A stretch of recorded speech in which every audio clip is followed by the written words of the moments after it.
Maybe I'm crazy, maybe I'm crazy, maybe I'm not, maybe I'm not. All right, Pat McAfee is joining us, formerly of the Colts, and now he has a new show on DAZN that premieres September 9th, the Pat McAfee Show. Pat, thanks so much for joining us on the Maybe I'm Crazy podcast. We appreciate it. Thank you so much for having me. I've always wanted to be on the Maybe I'm Crazy podcast, and here I am living out another dream. Thank you so much. Oh, you flatter. Well, okay, so we'll test and see if that's really true, because while doing a little background research on you, I found out something that I did not know, and I have a major upper hand on you. So do you know where I'm from in the world, like where I was born and raised? Absolutely, I do. You do. were born and raised right there in, it's that city. It's a great one. Boy, it's a great one. It's, you were born and raised in? Pittsburgh, Pennsylvania. What? I went to Woodland Hills High School. W-O-O-D-Y. Woody High. I graduated in 2004. I played soccer there. Really? Yes. So you and I have 1,000% crossed paths at some point in our adolescent years. I would guarantee that's the case. Well, Joy, it's great to talk to you again after all these years. It's always good to have a fellow Yinzer on the show. Everyone thinks it's funny that we call ourselves that. But you went to Plum. I did go to Plum, and my mom grew up in Churchill, which is now Woodland Hills High School.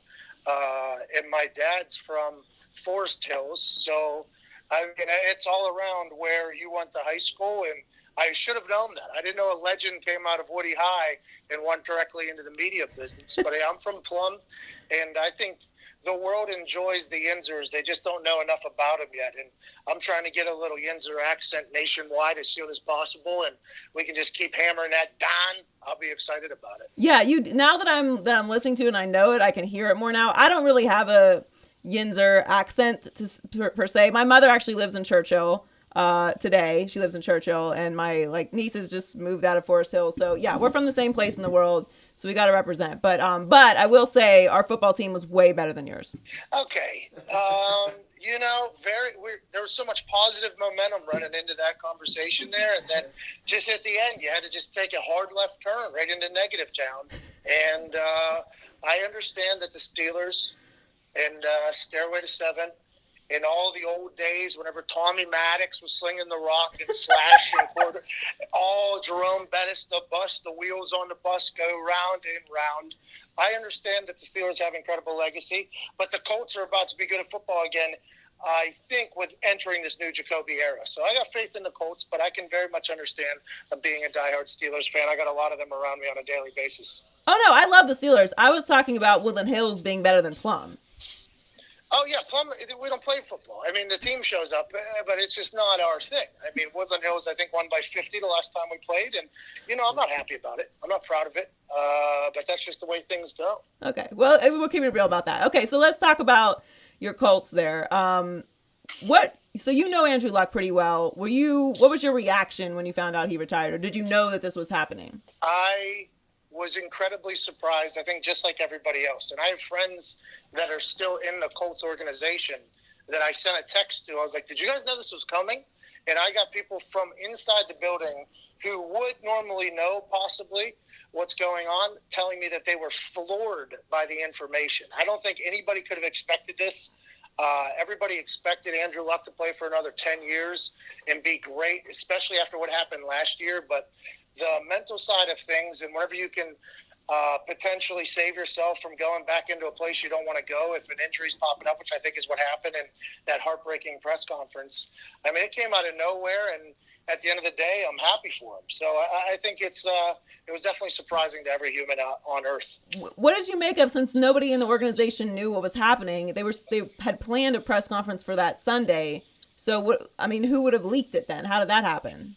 No, I think it all came to be within like that last 24 hours there when the news was released. I honestly do believe it was in the last couple of days before it was announced. And I think there was only a select group of humans that know. And all you need is for one person to tell somebody. Right. And then all of a sudden that tree starts to expand. And then anonymous sources are the key to the game. And when Schefter gets that information, it's the biggest story on earth. He knows it.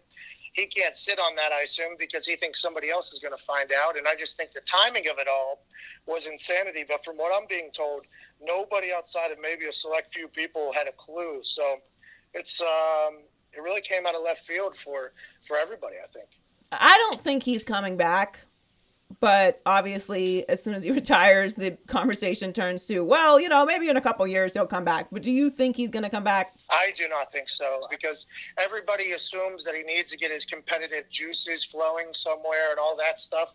I just don't think he will because of how heartbroken he was to make this decision. And to be honest, he looks a little smaller than he normally is, too. So not only does he have to get back to a mental standpoint, but whenever he was playing quarterback, he was a physical specimen, and he looks a bit smaller. He would have to go through an entire physical transformation as well again.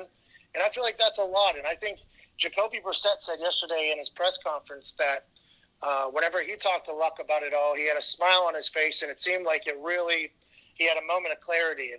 And I think whenever you reach that, and you are happy and feeling fulfilled with your decision, and he's got a family on the way, and he's a genius, so I'm sure he'll get into something. I think we might have seen the last of Andrew Luck on an NFL field, and I don't think it's good news. I wish we could see him play again because how talented he was, but I think he's going to move on with his life and do swimmingly. Yeah, I agree. I've seen firsthand what it takes to actually retire from the NFL, and it's not a small decision, and it's gut wrenching even when it's literally time, and it's not a surprising situation like Andrew Luck. What did you go through when you retired? Because obviously you went through this. Yeah, so my lady actually posted something on social media because she's an influencer here in Indianapolis, but everybody in Indianapolis has an opinion about the Andrew Luck situation. And my lady posted something, and she wrote about how being a significant other to somebody who is hurt and deciding to retire and watching somebody give up something that's been in their life for so long, how it can be difficult. And I think that is a very accurate thing. Like for me, when I was retiring, I very much knew that I wanted to move on. But it was difficult to do it because this is something the game of football has given me, given Luck, given everybody who's got a chance to play in the NFL so much. And then when it's time to move on, even if you're ready to do it mentally, it's still a difficult decision. And I think Andrew Luck had to battle through those emotions to really give it up because the game has given him a lot. And I think anybody who retires has to do that, and it's not easy. And I am very happy that I retired. I'm enjoying life. But whenever it was about to happen, there was a lot of like, is this really what I want to do? This is a big life decision. And then once you turn that page, you just got to run with it. And I think that's what Andrew would do, and I think that's what everybody does. What was the biggest transition getting out of the NFL? Because I feel like for athletes, and it's something that a lot of people don't pay attention to, because, we talk about, they'll get into broadcasting or, they'll open some gyms or something, but it's so much deeper than that. Like if you've played a sport on a professional level, you've likely played it since you were a child. So you're not retiring from a 10-year NFL career. You're retiring from a 20-year lifetime commitment career. Like it's your identity. It's what you do every day. You have a routine. You wake up and you go work out at this time. And then this time of the year, you're going to be able to slack a little bit. Like your entire life routine changes. So to me, that's the biggest adjustment for athletes leaving the sport. It's not just that, okay, I have to find something else to do, or how do I replace that adrenaline rush, or how do I replace the locker room? It's like your whole life routine changes. It's like having a baby in reverse or something. Like your whole life is different. That is such an incredible thought and so accurate. And I would also chime in that whenever your entire life is dedicated to something, to learn and go outside of that can also sometimes be difficult whenever you see how something always goes. And for me, the transition was a little bit easier because I was utilizing my social media platforms to run a couple businesses while I was in the league. because of the stats of 80% of guys going broke. And then you hear a story basically about 100% of guys missing the locker room and camaraderie and the structure. And I think all those things combined, although money and we professional athletes get an incredible head start financially on the rest of their peers, life is long. So the ability to transition into another profession after your professional playing career is over is a massive one. And I think luck will do it. I think more and more guys will succeed while doing it because I think there's a lot more opportunity these days. For the athletes that go into broadcasting, normally it's only a select few. It's the superstars who already made a lot of money to begin with. There used to be the ones that were selected to get into television or to speak into microphones. Now with social media and branding and the way guys can run their own business and be entrepreneurs and get taught these things from people that are making money in other ways, I think we're going to see a lot higher success rate of players transitioning into retirement. And I think we're going to see a lot more retirements happening, making way for younger players to get their chance. So tell us a little bit about Andrew Luck, because Colin has him in his, what he calls the Boar 4. And, you know, he's kind of like Frankenstein, and like, we don't know a lot about him. We heard rumors that he uses a flip phone, and like, you know, he might possibly wear shoes with Velcro on them. But like, is he really actually like that, or is he secretly a wild man? Like, what is Andrew Luck? I think Andrew Luck is like the nicest dude of all time who just so happened to be the smartest guy on earth and the prototype for what a professional quarterback should be. He grew up in Europe and he's went to Stanford, so he's obviously a highly intelligent man, but he's a well-cultured man as well. He's a bit of a hipster when it comes to dressing and his appearance. He's everything that people say he is. He has a flip phone. He does have a book club. He likes being positive and optimistic. That's why whenever you saw him kind of breaking down in a press conference, I think that was a big gut punch for a lot of people who've known him, because you don't ever get a chance to see him like that because he's always positive. He's an anomaly. He's an alien. I think he's an alien. And I was very lucky to be teammates with him. And I think everything you hear about him is probably true. He's, aside from him being a wild man, I haven't seen that. He's just a good dude. He's a big time nerd. Well, I can respect that. So you mentioned absolutely. the Steelers earlier. You know how it is. You're born and raised in Pittsburgh. You really don't have a choice but to like the Steelers. Now, I grew up a Dolphins fan because, of course, Dan Marino is a Pitt guy. And, you know, my brother spent some time down there, so I didn't have a choice in that matter either. So I kind of split time between the Dolphins and Steelers, but I was really disappointed in the Steelers last year. I felt like they had a full culture breakdown. I mean, I know it's kind of the days of, you know, the bus and Hines Ward and Polamalu, those days are past, but the culture remains. And I felt like it really broke down last year. I mean, I was in Pittsburgh a few weeks ago, and I got to listen to all these old head Yinzers talk about how Antonio Brown is a diva and like so annoying.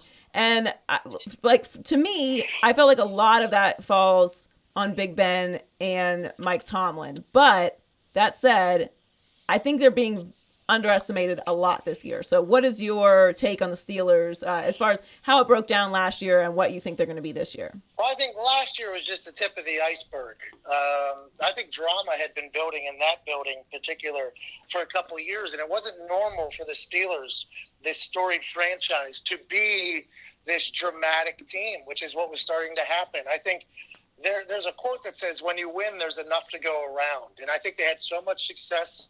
They have a lot of stars on that team.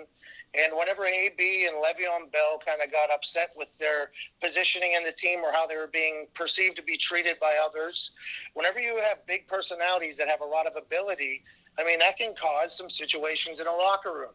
And I think now that it's kind of cleared the way, and AB going to Oakland, Lev going to the Jets, they kind of made it very clear that, hey, we're going to stick with Ben.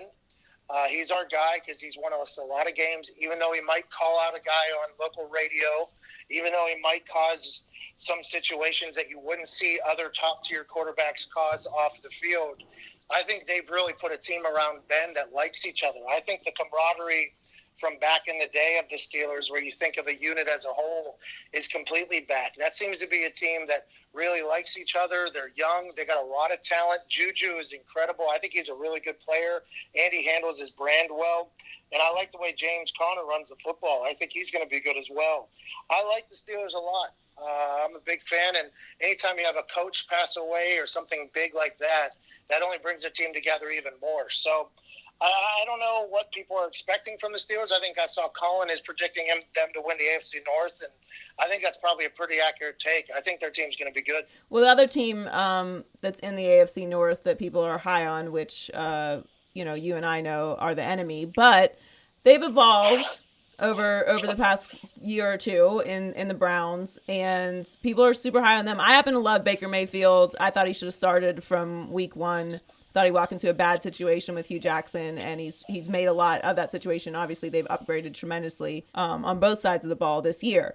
But my fear with the Browns is, I think what everyone's fear is like, what happens when stuff kind of starts to get a little shaky? Because that's when culture comes in and everyone kind of clicks back into their lane and says like, no, this isn't how we do things. But what's your biggest fear with the Browns this year? Because I do think they're going to be talented and good, but I don't know if they're ready to take that next step yet. It's hilarious that you talked about our enemy, because growing up in Pittsburgh, you are taught that Cleveland is the worst place on earth. It Isn't is. that crazy? Yeah, because it is. It's crazy. No, I'm kidding. It's not the worst place on earth. I have two of my guys that work for me now, went to Plum High School as well, and they're my boys from high school, and they still hate Cleveland. And now that Cleveland is back, they can't stand it. And I'm happy for the Cleveland Browns in the dog pound. I like that Dorsey's making some plays to make them relevant again. But just like you said, any team that has a lot of big personalities and potentially big egos, when things are going good, it's great. Whenever bullets start flying, you really learn a lot about them. And I think Jarvis Landry being there with OBJ will be good.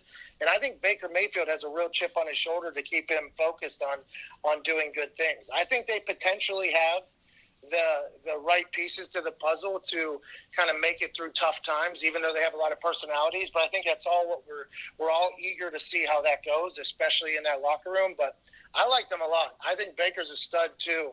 You like Baker, but Colin and him beef all the time. Do you stick up? How does that work with you? Oh yeah, I mean I stick up for Baker. I didn't like what he did with Daniel Jones.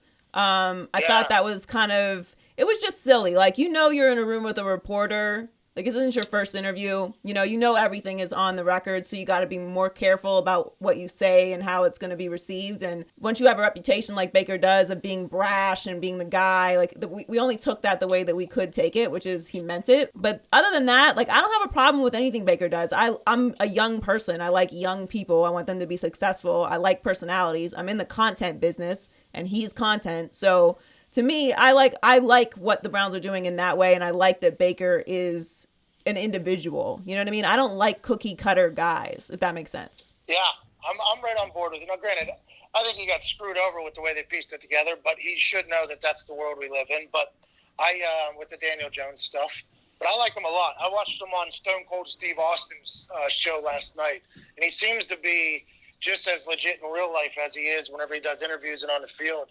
And he has a cool story about his parents basically investing all the money they had in him, and his family sacrificing a lot for him to make it, and then walking on two places. I think he's a cool story. I like his attitude. I like the chip on his shoulder. I just hope it can carry him to success and not the other way. Yeah, me too. And yeah, obviously Colin is on the complete opposite side of that. Like, it's why he loves Andrew Luck so much. But I got to stick up for the young guys, and I like personalities, so I always want them to be stars. Like, I think the NFL is better when Cam Newton is playing great. Like the NFL will be better because the Browns are not a disaster. Like, the more competition, the more stars, the more stories, it's better for everyone. Agreed tenfold. I hate whenever the NFL made the no celebration rule and then the uniform rule and this rule and that rule to make everybody the same exact person. And they did that so they can just plug and place players. But when you have personalities, I think you should market them. The NBA does it well.